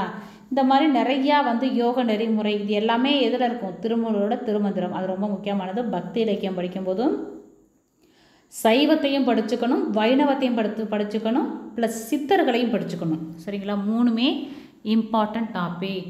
அதில் பார்த்திங்கன்னா இஸ்லாமியர்களோட இலக்கியமும் வரும், கிறிஸ்துவர் இலக்கியமும் வரும். இதெல்லாம் கூட படைப்பாற்றல் நம்ம தனியாக படிச்சுக்கலாம்னு வச்சுக்கோங்க. ஆனால் பக்தி இலக்கியம் அப்படின்னு வரும்போதும் முழுக்க பார்த்திங்கன்னா சைவம் வைணவம், அதாவது திருமுறைகள் 12 திருமுறைகள், 4000 திவ்ய பிரபந்தம், 12 ஆழ்வார்கள், அப்புறம் 18 சித்தர்கள், இவங்களை பற்றி நம்ம என்ன பண்ணணும்? எல்லாமே நல்லா தெரிஞ்சுக்கணும். இதை இந்த டாப்பிக்கை நம்ம எந்த புக்கில் படிக்கலைன்னா, எனக்கு என்னோட ஒப்பீனியன் சொல்ல பார்த்தீங்கன்னா தேவிரா புக்கு, பாக்கியமேரி முனைவர் பாக்கியமேரியோட புக்கு ஒரு இலக்கிய வரலாறு புக்கு இருக்குது. பக்தி இலக்கியம் மட்டும் நீங்கள் படிச்சுக்கணும், நல்லா படிச்சுக்கணும். தெளிவாக எந்த புக்கில் இருக்குன்னா பாக்கியமேரி புக்கில் நான் ரெஃபர் பண்ணுறேன். ஏன்னா பக்காவாக இருக்கும். நீங்கள் பாக்கியமேரி புக்கில் படித்து ரிவிஷன் பண்ணதுக்கப்புறம் தேவிரா புக்கை படிச்சிங்கன்னா இன்னும் நல்லது, சால சிறந்தது. அடுத்து நெக்ஸ்ட்டு பாருங்கள். இந்த 4000 திருமந்திரங்கிறது 4000 மந்திரங்களை கொண்ட நூல், நமக்கு எல்லாமே தெரியும். அடுத்து காமத்துப்பால் அதிகாரங்களோட எண்ணிக்கை 25. அப்போ அறம் 38, இன்பம் அறத்துப்பால், பொருள்பால், காமத்துப்பால். அறத்துப்பால் 38, பொருள்பால் 70, காமத்துப்பால் என்ற இன்பத்துப்பால் 25 அதிகாரங்களை கொண்டது. அடுத்து பாருங்கள், ஒரு பொறுத்துக. ஆசிரியர் நூலாசிரியர். இவ்வளோ ஈஸியான கொஸ்டினாக கேட்டிருக்காங்க பாருங்கள். அகப்பொருள் விளக்கம். யா பெருங்களம், புறப்பொருள் வெண்பா மலை, நேமிநாதம். ஃபஸ்ட்டு ஒவ்வொன்றா இது பண்ணலாம். அகப்பொருள் விளக்கம் யார் அப்படின்னு பார்த்தீங்கன்னா நாற்கவிராச நம்பி. யார்? சாரி ஒரே நிமிஷம். ஓகே, அகப்பொருள் விளக்கம் நாற்கவிராச நம்பி. அதனால தான் இவர் நாற்கவிராச நம்பி எழுதினால தான் அதை நம்பி அகப்பொருள் அப்படிங்கிறோம். இப்போ நம்ம அகப்பொருள் இலக்கணம் படிக்கும்போதும் தொல்காப்பியரோட அகப்பொருள் படிக்கணும், ப்ளஸ் நன்னூலோட அகப்பொருள் பார்த்திங்கன்னா முதற் பொருள், கருப்பொருள், உரிப்பொருள். நம்ம நன்னூல் நம்ம ஸ்கூல் புக்கில் பார்த்திங்களா அதை படிக்கணும், ப்ளஸ் நன்னூல் புக்கிலையும் படிக்கணும், ப்ளஸ் நம்பியக பொருளும் படிக்கணும். அகப்பொருளுங்கிற டாப்பிக்கில் இந்த 3 புத்தகத்தை நம்ம படிக்கணும். இப்போ தொல்காப்பியம் நன்னூலுக்கெல்லாம் தனித்தனியாக நமக்கு தொல்காப்பியம் பொருளதிகாரம் புக்கு இருக்குது. அதே போல் இதுக்கும் இருக்குது, எதுக்கு நன்னூலுக்கு இருக்குது. அது இல்லாமல் தனியாக அகப்பொருளுக்கு இலக்கணம் வந்து நாற்கவிராசன் நம்பியது இருக்காரு, அதை நம்பியக பொருளுங்கிற தலைப்பின் கீழே வரும். அந்த புத்தகத்தை நம்ம படிச்சுக்கணும். அடுத்து நெக்ஸ்ட்டு யா பெரும் களம் அப்படின்னா யார் அப்படின்னா ஐ திங்க் அமிர்தசாகர் சரிங்களா. அடுத்து புறப்பொருள் வெண்பாமாடை ஐயனார் இதனார். நேமிநாதம் குணவீர பண்டிதர். நேமிநாதம் யார்? குணவீர பண்டிதர். யாப்பெருங்கலம் வந்து அமிர்தசாகர். அடுத்து நெக்ஸ்ட்டு பாருங்கள், காடு வெள்ளை சென்ன மச்சான், காடு விளைஞ்சென்ன மச்சான் அப்படின்னு கொடுத்துருக்குறாங்க சரிங்களா. அந்த பாட்டு நாட்டுப்புற பாட்டு ஒன்று இருக்குது பார்த்தீங்களா, காடு விளைஞ்சது மச்சான் நம்ம கையுங்காலும் தான் நிமிச்சோம் அப்படின்னு ஒரு பாட்டு இருக்குது பார்த்தீங்களா, நல்லாயிருக்கும். அந்த பாட்டு சினிமா பாட்டு தான். அந்த வயலில் வந்து நெல் அறுத்துக்கிட்டு ஒரு பெண்ணும் ஆணும் மாற்றி பாடுற மாதிரி ஒரு நாட்டுப்புற பாடல் ஸ்டைலில் அமைஞ்சிருக்கும். அந்த பாட்டை யார் பாடினான்னா பட்டுக்கோட்டை கல்யாண சுந்தரார் என்ன பண்ணுறாரு அப்படின்னா, அவரோட பாட்டு தான் காடு விளைஞ்சது மச்சான் நம்ம கையுங்காலும் தான் நிமிச்சோம் அப்படின்னு வந்து ஒரு என்ன சொல்கிறாங்க, ஒரு விவசாயியோட நிலையை வந்து எடுத்து சொல்கிற மாதிரி ஒரு பாடல். யார்? பட்டுக்கோட்டையாரோட பாடல். களத்து என முடியும் பாடல்களை கொண்ட நூல் எதுனா களவழி 40. அந்த களவழி 40ஓட பாட்டோட முடிவில் எல்லாமே எப்படி வரும்? களத்துன்னு முடியும். அப்படி களத்துன்னு முடிஞ்சிச்சுன்னா அது களவழி 40 பாட்டு. சேம் இதே போல் இன்னும் மற்ற நூல்களுக்கும் வரும் சரிங்களா. டக்குன்னு எனக்கு வரல. நம்ம அறநூல்களை வந்து படிக்கும் போதும் அந்த டாபிக் போடும்போதும் சொல்கிறேன். அதே போல் இந்த சித்தர்கள் பாடலாம் பார்த்திங்கன்னா எக்காலம்னு முடிக்கும். அந்த மாதிரி இவரோட வரலாறு தாய்மானவர் தான் கண்ணின்னு முடியுது பார்த்திங்களா. அந்த மாதிரி ஒவ்வொரு நூலோட ஆசிரியரும் டக்குன்னு கண்டுபிடிக்கிற மாதிரி ஒரு சின்ன டிப்ஸ் மாதிரி இருக்கும். இப்போ களவழி 40 வந்து பொய்கையாரோட நூலில் வந்து களத்துன்னு முடியும். அதை வச்சு நம்ம இது களவழி 40 அப்படின்னு நம்ம தெரிஞ்சுக்கலாம். அடுத்து பாருங்கள், ஈசனோடு ஆயினும் ஆசை அருமின்கள் என்று கூறியவர் யார் அப்படின்னா திருமூலர். ஈசனோடு ஆயினும் ஆசை அருமின்கள் என்று கூறியவர் திருமூலர் நம்ம திருமந்திரத்தில். அடுத்து திருஞான சம்பந்தர்லாம் தெரியும், அவங்க 12 திருமுறைகளை எழுதினவங்க. அதில் முதல் 3 திருமுறை திருஞான சம்பந்தரும், ஆமாம் அதுக்கப்புறம் ஒருத்தவங்க வரல, மற்றவங்களாம் இருப்பாங்க. அடுத்து பட்டினத்தார் பார்த்திங்கன்னா நமக்கு என்ன வருவார்? சித்தர்களில் வருவார். குணகுடி மஸ்தான் யாருன்னு தெரியும், இஸ்லாமிய தாய்மானவர் என்று அழைக்கப்படுவர். தாய்மானவரோட பாடல்களை அதிகமாக ஈர்ப்பு கொண்டதனால் இவர் என்னன்னு சொல்கிறாங்க, குணகுடி மஸ்தான் வந்து இஸ்லாமிய தாய்மானவர் அப்படின்னு சொல்கிறாங்க. இன்னொன்று பார்த்தீங்க அப்படின்னா இவங்க குணகுடி மஸ்தான் இந்த இவர் உவேசா இவங்கெல்லாம் பார்த்திங்கன்னா இவரோட மாணவர்கள். யார்? மீனாட்சி சுந்தரனார் இருக்கார் பார்த்தீங்களா, அவரோட மாணவர்கள் வருவாங்க. இதில் வந்து பார்த்திங்கன்னா திருமூலர் வந்து திருமந்திரம், இந்த பாட்டு வந்து திருமூலரோட பாட்டு. 70 பாடல்கள் இருந்திருந்தது, தற்போது 22 பாடல்கள் மட்டுமே கிடைக்கப்பட்ட நூல் வந்து பரிபாடல். எவ்வளோ அழகாக ஈஸியாக கொடுத்துருக்காங்க பாருங்கள். இந்த கொஸ்டின் கொடுத்தா நம்ம எப்போ வேலைக்கு போய்க்கலாம். இது ஆனால் என்ன பண்ணுறது, இதெல்லாம் ஒரு 5 வருஷத்துக்கு முன்னாடி நடந்த கொஷின். 5 வருஷத்துக்கு முன்னாடி கிடையாது, இந்த 5 வருஷம் கொஷினை மட்டும் ஒவ்வொரு இயர் கொஷினாக நம்ம போட்டுக்கிட்டு இருக்கிறோம் பாருங்கள். 70 ஃபஸ்ட்டு பரிபாடலில் 70 பாடல்கள் இருந்தது. ஆனால் இப்போ வந்து நமக்கு 22 பாடல் தான் இருக்குங்கிறத கண்டுபிடிச்சவர் இங்கே யாருன்னா உரையாசிரியர்கள் வந்து கண்டுபிடிப்பாங்க சரிங்களா. அதை சொன்னவங்க யாரும் கூட கேட்கலாம் சம்டைம்ஸ். அப்படி கேட்டாங்கன்னா உரையாசிரியர்கள், ஒவ்வொரு நூலுக்கும் உரை எழுதுவாங்கள்ல, அந்த உரையாசிரியர்கள் தான் கண்டுபிடிச்சிருக்காங்க. அடுத்து இந்த பரிபாடல் பற்றி இன்னொரு விஷயம், இது அகமா புறமா என்று உரையாசிரியர்களால் அதிகமாக விவாதிக்கப்பட்ட நூல் எதுனா பரிபாடல் தான் சரிங்களா. அடுத்து இது வந்து தேவிரா புக்கிலே கொடுத்துருப்பாங்க. திருமலை விடுத்து நம்மாழ்வரை பாருங்கள், நான் முன்னாடி ஏற்கனவே சொல்லிட்டேன், அந்த இது கொஷினாகவே கேட்டிருக்காங்க பாருங்கள். திருமாலை விடுத்து நம்மாழ்வரை கடவுளாக கொண்டு பாடியவர் யார்? மதுரகவி ஆழ்வார். ஸோ இது வந்து இதுக்கு மேலே நம்ம எக்ஸ்ப்ளனேஷன் கொடுக்கறதுக்கு வேண்டாம், இவரை பற்றி நம்ம ஆல்ரெடி பார்த்தாச்சு. ஆர்கழி உலகத்து என்னும் அடியை கூட்டி படித்து கொள்ள வேண்டிய நூல் எது? அடியை ஒத்த அப்படின்னு வரணும். அடியை ஒத்த கூட்டி படித்து கொள்ள வேண்டிய நூல் எது அப்படின்னா முதுமொழி காஞ்சி சரிங்களா. இந்த கொஷினை அடிக்கடி ரொம்ப கேட்குற கொஷின். ஆர்கழி உலகத்து அப்படின்னாவே அது முதுமொழி காஞ்சி பாடல். நெக்ஸ்ட்டு அறிவெனப்படுவது சரிங்களா. அறிவெனப்படுவது என்னது? பேதையார் சொல் நோன்றல். பேதைனாவே என்ன சொல்லுவாங்க, ஒரு மாதிரி தெரிஞ்சும் தெரியாமல் இருப்பாங்க பார்த்தீங்களா, ஒன்றுமே தெரியாமல் இருப்பாங்களா, அவங்கள தான் பேதைன்னு சொல்லுவாங்க.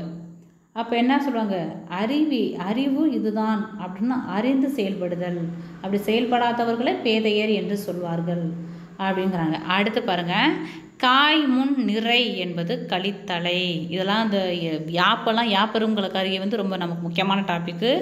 அதுலேருந்து நிறைய கொஷின்ஸ் வரும். அது வந்து ரொம்ப இருக்கிறதுலே கொஞ்சம் கஷ்டப்பட்டு படிக்க வேண்டிய டாபிக் அது. ஆனால் நல்ல டாபிக் அது. நீங்கள் படிச்சுக்கிட்டிங்கன்னா சூப்பராக இருக்கும். பாருங்கள், நிறைய ஒன்றிய ஆசிரியர் தலை வந்து இதுக்கு ஆசிரியர் பார்க்க வரும், கலித்தலை கழிப்பாக்க வரும், ஒன்றாத வஞ்சித்தலை இதெல்லாம் இதுக்கு வரும், ஆசிரியர் பார்க்க வரும். இதெல்லாம் நமக்கு படிச்சிருக்கோம். வெண்சீர் வெண்டிலைனா வெண்பாக்கு உரியது, இயற்சீர் வெண்டிலையும் வெண்சீர் வெண்டிலையும் வெண்பாக்கு உரியது அப்படிங்கிறது நமக்கு தெரியும். இந்த காய் முன் நிறை இது நம்ம ஸ்கூல் புக்கிலேயே கொடுத்துருக்குறாங்க. ஒரு 6 இது கொடுத்துருப்பாங்க. அதை மனப்பாடம் பண்ணிக்கோங்க. காய் முன் நிறை வந்தால் என்ன, காய் முன் நேர் வந்தால் என்ன அப்படிங்கிறதெல்லாம் கொடுத்துருப்பாங்க. அதை படிச்சுக்கோங்க. கலித்தலை, காய் முன் நிறை கலித்தலை. சகலகலாவள்ளி மாலையை பாடியவர் யார் அப்படின்னா குமரகுருபரர். இவர் தான் மீனாட்சி அம்மை பிள்ளைத்தமிழ் பாடியிருப்பார். அப்புறம் வந்து நிறைய பாடியிருப்பார். மதுரை கலம்பகம் பாடியிருப்பார். இன்னும் இதுக்கு வந்து உலாவோ கோவையோ, இதுக்கு நிறைய கோவை உலா அப்படின்னு சொல்லி இந்த சிற்றிலக்கிய வகையில் நிறைய பாடியவர் யாருன்னா குமரகுருபரர். அடுத்து பாருங்கள், ஊரோடு தோற்றமும் உரித்தன மொழிப என்று எந்த சிற்றிலக்கியத்தின் அடிப்படையாய் அமைந்தது. இது வந்து உலாவோட நூற்பா. நல்லா கவனிச்சுக்கோங்க. உலா இலக்கியம் இருக்குது பார்த்தீங்களா, 96 வகை சிற்றிலக்கியத்தில் இந்த உலா இலக்கியத்துக்கு கொடுக்கப்படுற டெஃபினேஷன் ஊரோடு தோற்றமும் உரித்தன மொழிப அப்படின்னா, அதாவது ஒரு தலைவன் என்பது உலா வருவானா, அவனை அந்த உலா வர தலைவனை அங்கே உள்ள இளம் பெண்கள் எல்லாமே காதல் கொள்வதாக பாடப்படுவதுதான் உலா இலக்கியம். சரிங்களா, அதனால தான் இது உலாவோட நூற்பா.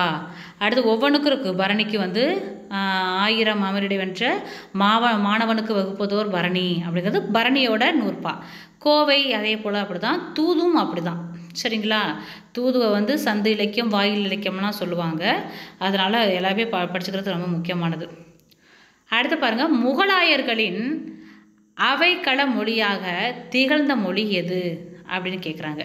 பாருங்கள், முகலாயர்களோட அவைக்கள மொழியாக திகழ்ந்தது உருது தான். அவங்க முகலாயர் எல்லாமே உருது தான் பேசுவாங்க. ஸோ அது எந்த டவுட்டும் கிடையாது. ஹிந்தி பேச மாட்டாங்க, வங்காளம் மராத்தி பேச மாட்டாங்க, உருது. ஏன்னா அவங்களெலாம் முஸ்லீம்ஸ் தானே, ஸோ அதனால் உருது பேசுவாங்க. யக்ஷகானம் வந்து எந்த மொழியுடன் தொடர்புடையது? இது ரொம்ப முக்கியமானது. கன்னட மொழியில் இந்த யக்ஷகானம் வந்து நம்ம 9th புக்கில் பார்த்திங்கன்னா அந்த தமிழ் மொழி குடும்பம்னு சொல்லி ஃபஸ்ட்டு யூனிட்டே அதான். அதில் பின்னாடி புக்குக்கு பின்னாடி பார்த்திங்கன்னா தமிழ் மொழியோட ஃபஸ்ட்டு இலக்கண நூல் எது, இலக்கியம் எது, அதே போல் மலையாள மொழியோட இலக்கணம் எது, இலக்கியம் எது அப்படின்னு வரிசையாக கொடுத்துருப்பாங்க. சரிங்களா, இதில் வந்து இந்த யக்ஷகானம் அப்படின்னா இப்போ தமிழ் மொழியில் எப்படி சொல்கிறது, லீலா திலகம் இந்த மாதிரி இதெல்லாம் வரும். தமிழ் மலையாளம் தெலுங்கு கன்னடம், தெலுங்கில் வந்து பாரதம் வரும் முதல் இலக்கண நூல். இலக்கியம் வந்து பார்த்திங்கன்னா ஆந்திரா பாஷாபூஷணம் இதெல்லாம் இருக்கும். இந்த வரிசையில் இந்த யக்ஷகானம்ங்கிறதும் கொடுத்துருப்பாங்க. இது வந்து கன்னட மொழியோட இசை நூல். யக்ஷகானம் அப்படிங்கிறது கன்னட மொழி. பொம்மை வீடு இந்த டால் ஹவுஸ் என்ற உலக புகழ்பெற்ற நாடகத்தின் ஆசிரியர் யார் அப்படின்னா இப்சன். இதெல்லாம் படைப்பாற்றலில் கேட்டிருக்காங்க. பொம்மை வீடு இந்த டால் ஹவுஸ் அப்படிங்கிற உலக புகழ்பெற்ற நாடகத்தின் ஆசிரியர் இப்சன். இதெல்லாம் மனப்பாடம் பண்ணிக்கோங்க. அடுத்து, மற்றொரு பாரதி பிறந்து விட்டான் என்று வாரா யாரை புகழ்கிறார் அப்படின்னா சுரதா. சரிங்களா, சுரதா என்ன சொல்கிற, ஊமை கவிஞர் சுரதா அப்படின்னு சொல்கிற பார்த்தீங்களா. அவரை வந்து என்ன சொல்கிறாங்களா, இவரோட பேரே வந்து சிறப்பு பேரே என்னது, ஊமை கவிஞர் சுரதா அப்படின்னு தான் படிக்கணும். அடுத்து பாருங்கள், மற்றொரு பாரதி பிறந்து விட்டார்னு யார் சொல்கிறாரு, வாரா சொல்கிறாரு. சரிங்களா, ராஜகோபாலன் இருக்கார்ல, அவர் சொல்கிறாரு யாரை, சுரதாவை, ஊமை கவிஞர் சுரதாவை. பாரதி போல் கவிதை எழுதுவார் அப்படின்னு அர்த்தம். அடுத்து, தென் நாடக திலகம் என்ற சிறப்பு பட்டம் பெற்ற நாடக நடிகை யார் அப்படின்னா KR காந்திமதி பாய் அப்படிங்கிறவங்க. சரிங்களா, யார், தென் நாடக திலகம் இப்போ சிவாஜி கணேசன் வந்து நாடக திலகம், நடிப்பு திலகம்னு சொல்கிறாங்க. அப்போ தென் நாடக திலகம் என்ற சிறப்பு பெற்ற பட்டம் பெற்றவங்க யாருன்னா நடிகை அப்படின்னா KR காந்திமதி பாய் அப்படின்னு சொல்கிறாங்க. சரிங்களா? அடுத்து நெக்ஸ்ட்டு வந்து பார்த்திங்கன்னா இந்த MS ராஜம் அவங்க எல்லாமே பார்த்திங்கன்னா அப்போவே வந்து இந்த சிவாஜி, எம்ஜிஆர்லாம் இந்த நாடக கொட்டாயின்னு சொல்லுவாங்க பார்த்திங்களா, நம்ம பின்னாடி திரைப்பட இசையில் வருவாங்க. இவங்க எல்லாமே என்ன பண்ணுவாங்க, அப்போவே இந்த நாடக கலையெல்லாம் இருக்கும் பார்த்திங்களா, இந்த என்ன சொல்லுவாங்க அது, இந்த ட்ராமா கம்பெனின்னு சொல்லுவாங்கள்ல, இந்த ஃபஸ்ட்டு நாடகம் பாடம் நடிக்கிறதுக்கு முன்னாடி ஒத்திகையெல்லாம் பார்ப்பாங்கள்ல, அந்த இதிலே வந்து கம்பெனிலே வந்து இவங்களாம் இந்த RS மனோகர் அவங்க தலைமையின் கீழே இவங்களாம் இருந்தாங்க. யார்? எம்ஜிஆர், அந்த MS ராஜம் அவங்க எல்லாமே பார்த்திங்கன்னா இருந்திருக்காங்க. இவங்க வந்து ஒரு பழம்பெரும் நடிகை தான். நல்ல ஒரு நிறைய கேரக்டர் நல்லா எடுத்து நடிச்சிருப்பாங்க. நல்லாயிருக்கும் இவங்களுடைய கேரக்டரில். நீங்கள் டக்குன்னு சொல்ல போனோம்னா MS ராஜம் யார் அப்படின்னு பார்த்தீங்கன்னா பாசமலர் படத்தில் வந்து சிவாஜிக்கு மனைவியாக வருவாங்க. அவங்க நல்லா நடிச்சிருப்பாங்க. கலெக்டராக கூட வெளிநாடு போச்சு, டாக்டருக்கு கூட வெளிநாட்டுக்கு போய் படிச்சு விடுவாங்க பார்த்தீங்களா அவங்க. அடுத்து ரத்னாவளி என்ற நாடகத்தை எழுதியவர் யார் அப்படின்னா ஹர்ஷர். ரொம்ப முக்கியமானது. ஹர்ஷர் என்ன பண்ணுறாரு, ரத்னாவளி அப்படிங்கிற ஒரு நாடகத்தை எழுதுகிறாரு. அடுத்து வந்து அக்பர் வந்து முகலாய அரசரில் வந்து பாபரோட பையன் அக்பர் அப்படிங்கிறது நமக்கு தெரியும். சரிங்களா? ஆமாம், ஃபஸ்ட்டு யார்? பாபர் தான் வருவார். ஓகே, கரெக்டு தான். அடுத்து இந்த கௌடில்யர் யார் அப்படின்னா அக்பர் பற்றி நம்ம ஸ்கிப் பண்ணி போக முடியாது. ஏன்னா இருக்கிறதுல முகல்ஸ்லேயே வந்து ரொம்ப கிரேட் அரசன் யாருன்னா அக்பர் தான். ரொம்ப நல்ல ஒரு அரசன். சரி, நீங்கள் முகல்ஸ்லேயே பாருங்கள், நிறையா வந்து இஸ்லாமிய இல்லாத மக்களுக்கும் நிறைய நல்லது செஞ்சவர் யாருன்னா அக்பர் தான். இந்த கிரேட் மன்னன் கூட சொல்லலாம். இஸ்லாமிய அல்லாதவர்களுக்கு வந்து இந்த ஜிஸ்யா வரியை வந்து ரத்து பண்ணுவார். அந்த பின்னாடி என்ன பண்ணுவாங்க, அவங்களோட எள்ளு பேரனா கொள்ளு பேரனா பின்னாடி வர அவுரங்கசீப் என்ன பண்ணுவான், அது திருப்பி நடைமுறைக்கு கொண்டு வந்துடுவான். எதெல்லாம் வந்து அக்பரை நீக்கிறாரோ அவர் வந்து நல்லது கருதி தான் நீக்குவார். அதை எல்லாமே பின்னாடி வந்து கொண்டு வரவன் யார்? அவுரங்கசீப். இருக்கிறதுலே மோசமான அரசன் யார் முகல்ஸில்? அவுரங்கசீப் தான். அவன் தான் கடைசி ஒரு தலை சிறந்த அரசனில் கடைசி அரசன் கூட அவன் தான். அவனுக்கு அப்புறம் அவனோட மகன் ஆலம் ஷா வந்து என்ன பண்ணுவார், ஐயோ நீங்கள் அப்பா மாதிரி நான் இருக்கவே மாட்டேன் அப்படின்னு சொல்லிட்டு அவர் என்ன பண்ணுவார், ஆட்சியெல்லாம் விட்டுட்டு துறவு நிலைக்கு வருவார். சரிங்களா? ஆலம் ஷாங்கிறதும் முக்கியமானவர் தான். அவர் நிறைய சிறப்பு பண்ணியிருக்காங்க. ஆனால் நம்ம இவரோட வரலாறுலாம் அதிகமாக அவர் இடம்பெறவில்லை. அதில் வந்து இவர் அக்பர் வந்து இந்த கிரேட் முகல்ஸில் வர்ற கிரேட் கிங்கு. அடுத்து நெக்ஸ்ட் வந்து பாபர் தான் அக்பரோட அப்பா, தகப்பனார் தெரியும். பாபர், அக்பர். அடுத்து வந்து ஹுமாயூன் வருவார். ஹுமாயூனுக்கு அப்புறம் ஹிஸ்ட்ரி போயிட்டுன்னு பார்க்குறீங்களா? இருந்தாலும் நல்லதாக நமக்கு ஹிஸ்ட்ரி தானே இருக்குது பாடத்தில், ஜிகேயில் வருதுல, அதனால் சொல்கிறேன். அடுத்து ஹுமாயூனுக்கு அப்புறம் வந்து யார் வரா, ஜஹாங்கீர் வருவார். ஜஹாங்கீருக்கு அப்புறம் ஷாஜகான் வருவார். ஷாஜகானுக்கு அப்புறம் அவுரங்கசீப் வருவாங்க. இது எல்லாமே நம்ம ஆர்டராக வச்சுக்கணும். யாருக்கு பின்னாடி யாருங்கிறதெல்லாம் ஆர்டராக வச்சுக்கணும். ஜஹாங்கீரோட பையன் தான் ஷாஜகான், ஷாஜகானோட பையன் தான் அவுரங்கசீப். என்ன பண்ணுறான், நம்ம தன்னோட தந்தையே வந்து ரொம்ப கொடுமைப்படுத்தி கொள்வான். யார்? ஷாஜகானை கொடுமைப்படுத்தி கொள்வான் அவுரங்கசீப். அந்த கௌடில்யர்னு ஒருத்தர் இருக்கார். அவர் யார்னா சாணக்கியர்னு சொல்லுவாங்க. அரசியலை சாணக்கிய புத்திப்பா, சாணக்கியம்பா அப்படின்னு சொல்கிறோம் பார்த்தீங்களா, அவர் தான் இந்த கௌடில்யர். இவர் வந்து ஒரு ஃபேமஸ் நூல் ஒன்று எழுதியிருக்கிறாரு. சரிங்களா? அஷ்டசாத்திரம் அப்படிங்கிற ஒரு நூலை எழுதினவர் யாருன்னா இந்த கௌடில்யர் என்ற சாணக்கியர். இவர் வந்து எந்த அரசரோட அவையில் இருந்திருக்காரு அப்படின்னா இவங்க மௌரியர்களோட அரசவையில் இருப்பார். சரிங்களா? அதாவது இவங்க எல்லாமே வந்து யாரோட காலகட்டம்னு பார்த்தீங்கன்னா கரெக்டாக சொல்ல போனோம்னா அலெக்சாண்டரோட காலகட்டத்தில் இருந்தவங்க இவங்க எல்லாமே. சரிங்களா? நார்த்தில் வந்து படையெடுத்து வந்து வரும்போதும் இவங்க எல்லாமே என்ன பண்ணுவாங்க, சேம் ஒரே காலகட்டத்தில் இருந்தவங்க. புரிஞ்சுதுங்களா? இவங்களும் அந்த அலெக்சாண்டரோட தளபதியான ஒரு பேர் கூட நல்ல பேர், டக்குன்னு வர மாட்டேங்குது, ஒரு நல்ல ஒரு பேர். 2 பேரும் கூட ஒப்பந்தம் போட்டுக்குவாங்க, உங்களோட படைகளை எங்கள் நாட்டுக்கு அனுப்புங்க. ஏன்னா அப்போ வந்து யார் அந்த அரசன் வந்து அந்த நாட்டை இழந்திருப்பேன், அப்போ உங்களோட படைகளை கொடுங்க, நாங்கள் வந்து அதை மீட்டெடுத்து தர்றோம், அதுக்கு பதிலாக இந்த இடத்துல நீங்கள் வந்து ஆட்சி பண்ணிக்கலாம் அப்படிங்கிற மாதிரி அக்ரிமெண்ட்லாம் போட்டுக்கோங்க. அந்த வியூகம் வளர்க்குறதுன்னு சொல்லுவாங்கள்ல, ஒரு ஆட்சியை பிடிக்கணும் அப்படின்னா வியூகம் வைக்கணும், வியூகம் வந்து நம்ம பிளான் பண்ணணும் அப்படின்னு சொல்லுவாங்க பார்த்தீங்களா, ஸ்கெட்ச் போட்டு தூக்கணும்டா அப்படிங்குவாங்க பார்த்தீங்களா. அந்த வியூகம் பண்ணவர் யார் அப்படின்னா கௌடில்யர் என்ற சாணக்கியர். சரிங்களா? மௌரியர்களுக்கு அவங்க ஆட்சிக்கு பெரும் தூணா நின்றவர் யாருன்னா கௌடில்யர். அடுத்து பாருங்கள், இந்த கௌடில்யரோட அஷ்டசாத்திரங்கிறது நூலில் தான் பாண்டிய நாட்டில் அந்த கொர்க்கை நகரத்தை பற்றிலாம் நிறைய இன்ஃபர்மேஷன் இருக்கும். நம்ம தமிழ் புத்தகத்தில் இருக்குது, தமிழ் 10th புத்தகத்தில் இருக்குது, நீங்கள் படிங்க. அடுத்து நெக்ஸ்ட்டு பாருங்கள், இப்போ ரத்னாவளி என்ற நூலகம் எழுதினவர் ஹர்ஷர். அடுத்து சுகுண விலாச சபையை ஆரம்பித்தவர் யார் அப்படின்னா பம்மல் சம்பந்த முதலியார். இப்போ சங்கரதாஸ் சுவாமிகள் தான் நாடக உலகின் தந்தை என்று அழைக்கப்படுகிறார். இந்த சகஸ்ரநாமம் இவங்க எல்லாமே என்ன அப்படின்னு பார்த்தீங்கன்னா, இவங்க எல்லாமே அந்த கூத்துப்பட்டறை மாதிரி வச்சு அப்போ இருந்தவங்க, ரொம்ப ஃபேமஸ் ஆனவங்க. சகஸ்ரநாமம் இவங்கெல்லாம். ஔவை சண்முகம் அப்படின்னா ஏன் இவருக்கு ஔவையாருங்க ஔவைங்கிற பட்டம் வந்துச்சு அப்படின்னா, சேம் இதை பேரை வந்து இந்த பம்மல் சம்பந்த முதலியார் தான் இவருக்கு கொடுத்துருப்பாருன்னு நினைக்கிறேன். தேவிரா புக்கிலுமே இருக்குது. ஏன் அப்படின்னா இவர் வந்து இவருக்காக இந்த ஔவை சண்முகத்துக்காக ஒரே இரவில் எழுதப்பட்ட ஒரு நாடகம் கூட இருக்கும். சரிங்களா? இவர் வந்து அந்த ஔவை சண்முகம் வந்து ஔவையார் வேஷம் போட்டு நடித்த நாடகம் வந்து ரொம்ப பிரபலியமாகிடுச்சான், ரொம்ப ஃபேமஸ் ஆகிடுச்சான். அதனால் என்ன பண்ணுறாங்களாம், ஔவை சண்முகம், அந்த ஔவை சண்முகி மாதிரி ஔவை சண்முகம் அப்படின்னு பேர் வந்துருச்சு. பம்மல் சம்பந்த முதலியார் வந்து நமக்கு நிறையா தெரியும். அவர் நிறைய நூல்கள் வந்து எழுதியிருக்கார். நாடக கலைகள் வந்து நாடகத்துறை எப்படி விளங்கணும், நாடகத்துறை வந்து நாடகவியல் அப்படிங்கிற நூல்லாம் எழுதுவார். அப்போ சுகுண விலாச சபையை தோற்றுவித்தவர் யார்? பம்மல் சம்பந்த முதலியார். அடுத்து கேபி சுந்தரம்பாளுக்கு மேலவை உறுப்பினர் பதவி கொடுத்து சிறப்பித்த தமிழக முதலமைச்சர் யாருன்னா காமராஜர். கர்மவீரர் காமராஜர் என்ன பண்ணுறாரு, கேபி சுந்தரம்பாள் வந்து ஔவையார் வேஷம்லாம் போடுவாங்கல்ல, பழைய படத்தில் ஞான படத்தை பிடிந்தெல்லாம் பாடுவாங்கல்ல, அந்த கேபி சுந்தரம்பாள் இருப்பாங்க பார்த்தீங்களா, அவங்களுக்கு வந்து அரசியலில் வந்து சட்ட மேலவை இதில் வந்து ஒரு, ஏன்னா மேலவை இப்போ எடுத்தாச்சு, நம்ம இதில் இல்லை. நம்ம தமிழ்நாடு கவர்மெண்ட்டோட சட்டமன்றத்தில் வந்து மேலவை கிடையாது, ஒரே அவை தான் இருக்குது. சரிங்களா? கீழவை மேலவை இருந்துச்சு, மேலவையை வந்து முன்னாடியே எடுத்துட்டாங்க. அது சம்திங் ஏதோ ஒரு இயரில் எடுத்துட்டாங்க. இப்போ ஒரே ஒரு அவை தான் இருக்குது. அப்போ கேபி சுந்தரம்பாளுக்கு மேலவை உறுப்பினராக பதவி கொடுத்தது யார், எந்த சிஎம் அப்படின்னு பார்த்தீங்கன்னா காமராஜர். இந்த காமராஜர், ராஜாஜி, பக்தவச்சலம், அண்ணா இவங்க எல்லாமே என்ன தமிழ்நாட்டோட சிஎம்மாக இருந்தவங்க தான். சரிங்களா? அடுத்து நெக்ஸ்ட்டு பாருங்கள், மான விஜயம் என்ற நாடகத்தின் ஆசிரியர் யார் அப்படின்னா பரதிமார் கலைஞர். மான விஜயம், அப்புறம் அந்த நல்லா இருக்குமே அந்த இதில் அவரோடது எல்லாமே பார்த்திங்கன்னா நல்லாயிருக்கும். அந்த இதெல்லாம் அதெல்லாம் பார்த்திங்கன்னா மான விஜயனோட எழுதினவர் யார், நாடகத்தோட ஆசிரியர் பரதிமார் கலைஞர்.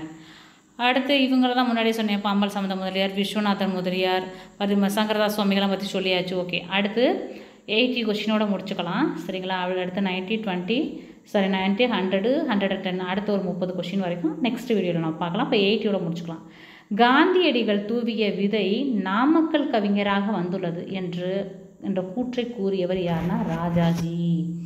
ராஜகோபாலாச்சாரியார் அப்படின்னு சொல்கிறோம் பார்த்தீங்களா, அவர் தான் வந்து என்ன சொல்கிறாரு, காந்தியடிகள் தூவிய விதை தான் நாமக்கல் கவிஞராக வந்திருக்குது அப்படின்னு சொன்னவர் யாருன்னா ராஜாஜி என்ற ராஜகோபாலாச்சாரியார். அதனால தான் நாமக்கல் கவிஞரை காந்திய கவிஞர் என்றும் அழைப்பார்கள். ஞாபகம் வச்சுக்கோங்க, சொன்னது ராஜாஜி. ராஜாஜிக்கும் காந்திக்கும் ஒரு உறவு முறை இருக்குது. அது என்னங்கிறத எனக்கு கமெண்டில் சொல்லுங்கள். சரிங்களா? உங்களுக்கு ஒரு கொஷின் தோடாமொழி தேவர்னா யாருன்னு கேட்டிருக்கிறேன். ப்ளஸ் காந்திக்கும் ராஜாஜிக்கும் ஒரு உறவு முறை தொடர்பு இருக்குது. அது என்னங்கிறத கமெண்டில் சொல்லுங்கள். தெரிஞ்சவங்க, தெரியாதவங்க கூகுளில் பார்த்து சொல்லுங்கள். ஓகே, நன்றி. நம்ம 80 கொஷின் பார்த்தாச்சு. அகெயின் இனி பேலன்ஸ் உள்ள கொஷினை நம்ம நெக்ஸ்ட் வீடியோவில் பார்க்கலாம். எல்லோரும் பாருங்கள், நிறைய முக்கியமான கொஷின், நிறையா கொஷினுக்கு நிறைய எக்ஸ்ப்ளனேஷன் கொடுத்துருக்குறேன். சரிங்களா? மறக்காமல் கண்டிப்பாக பாருங்கள். நன்றி, வணக்கம்.